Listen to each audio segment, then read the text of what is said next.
Welcome to Luca and Miguel. Enjoy the video.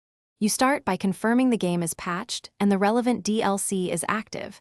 This ensures drop tables match guides. Next, prepare a character optimized for drops.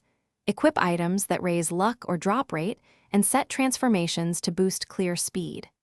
Once ready, load the mission that can drop Force Edge and choose party members or boosts that lower mission time. Move immediately into the stage and focus on the specific enemy that has the Force Edge listed as a possible reward.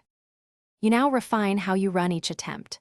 First, learn the spawn patterns so you can reach the target enemy in minimal time. Speed equals more runs per hour. Use drop rate boosts and online bonuses. These stack to increase your effective chance.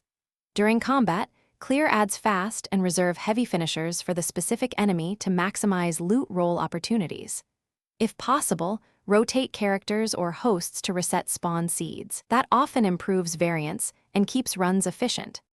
To finish, always check the reward screen before exiting. You must confirm the Force Edge is in your inventory and then save. If you hit a dry streak, switch mission instance, change host, or log out and back into alter seed randomness. This often breaks bad streaks. Make sure inventory filters aren't hiding rare weapons and verify equipment vs storage tabs.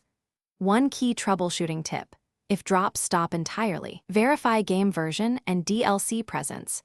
Mismatched versions remove Thanks for watching and please subscribe. It's the best investment you'll ever make.